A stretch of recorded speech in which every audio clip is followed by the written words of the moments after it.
Obrigada, Vandique. Trump foi bem claro, né? Quem não joga com os Estados Unidos, joga contra, né? O Brasil diz que está ali, né, de certa forma, aguardando, né, dar uma resposta para os Estados Unidos, mas ao mesmo tempo tentando negociar. Mas parece que nessa tentativa de negociar estaria talvez falando baixo para ninguém escutar mesmo. Para Washington está muito claro o lado, né, que o Brasil escolheu. Diante deste cenário, Vandique, o que está em jogo? É realmente uma dificuldade de acesso para assentar ali a negociação ou falta uma estratégia mais clara por parte do governo brasileiro? Paula, essa é uma excelente pergunta e eu vou reiterar o que eu tenho dito para muita gente, inclusive aqui na Europa, que tem sido um tópico de várias conversas que eu tenho. Primeiro ponto e muito sensível, o Lula se pôs nessa situação como o algoz global dos Estados Unidos. É quem lidera o terceiro mundo, os escamisados, o sul global agora, esse novo nome para o terceiro mundo. E de uma maneira bastante arrogante, eu diria, por parte do Lula, ele se auto-intitulou dessa pessoa que vai desafiar os Estados Unidos. Nem o Xi Jinping, nem o Putin, nem o Modi, nenhum dos países que compõem o BRIC, principalmente os países grandes e relevantes, ninguém se posicionou dessa maneira que esquece que a base de relação entre os países tem que ser pautada na razoabilidade e no pragmatismo. Todo mundo, né? A gente tem discussões de um acordo de livre comércio entre União Europeia e Estados Unidos. Os Estados Unidos está encaminhado para fazer uma solução final da estrutura de tarifas que vão incidir sobre os produtos da União Europeia. A mesma coisa com o Japão, que acabou acontecendo, de 20% caiu para 15%, aliás, de 25% caiu para 15%.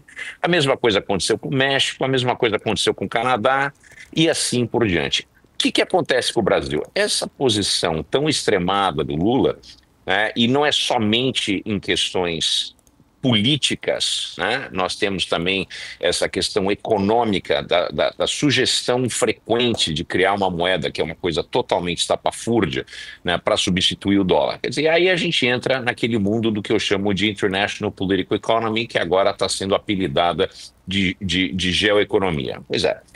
O geoeconomics tem a ver com isso, essa relação de solapamento dos interesses econômicos e políticos, uma mudança de regime global. A gente tinha um regime hegemônico dos Estados Unidos, que foi criado desde o final da Segunda Guerra Mundial, e hoje a gente tem um desafiador, que é a China, muito distante dos Estados Unidos ainda, mas existe um desafio. E existe um alinhamento de nações descontentes, principalmente nações que não são democráticas, nações que são patrocinadoras de terrorismo mundial como o Irã, e o Lula vem se posicionando ao lado dessas nações, ao custo da relação irmã, longeva com os Estados Unidos. Vale notar, digo de novo, os Estados Unidos foi o primeiro país a reconhecer a independência do Brasil.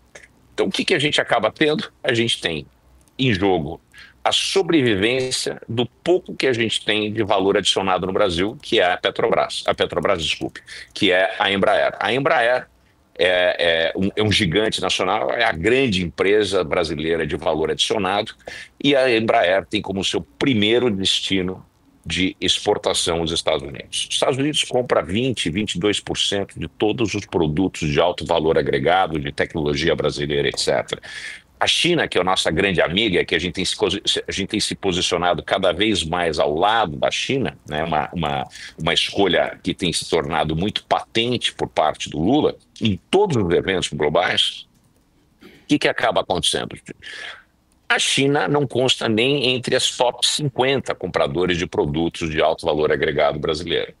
Quer dizer, a China, como a esquerda gosta de falar e mencionar que os Estados Unidos é imperialista e que vem aqui conquistar, etc., quem está agindo como imperialista, que mostra para a gente o espelhinho e a gente mostra para eles onde o ouro está, é a China.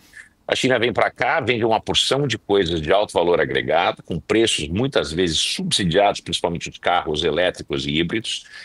Estão comprando grandes empresas brasileiras, não tenho nada contra isso, mas a gente tem que saber que uma vez que um grupo chinês compra uma empresa do setor elétrico ou do setor de mineração, a gente está dizendo para o mundo com quem a gente está se alinhando. Isso é muito importante na geoeconomia. E, obviamente, né, voltando à questão das compras de produtos de valor agregado aqui no Brasil, a gente tem comprado em demasia, né, tem crescido de uma maneira exponencial as exportações desses produtos, principalmente carros elétricos e híbridos, e a gente continua exportando para a China grãos e minério de ferro. Quer dizer, no final da história, quem está conquistando o Brasil e colonizando o Brasil não é os Estados Unidos. Os Estados Unidos é quem compra produto de alto valor agregado, que depende de investimento em tecnologia, pesquisa e desenvolvimento, de grandes engenheiros, etc. A China não. A China está comprando produtos de muito baixo valor agregado. Então, a minha preocupação está nisso. No Brasil, alienar os Estados Unidos, cutucar a onça com vara curta. A gente sabe que o Trump é um sujeito que tem uma personalidade egocêntrica, narcisista e precisa estar por cima. O Brasil provoca o cara e a gente acaba numa situação que não precisamos estar. Quer dizer, isso coloca em jogo o comércio dos Estados Unidos. Tem algumas indústrias, como a do suco de laranja, que ela é completamente inviável, suco de laranja e carnes.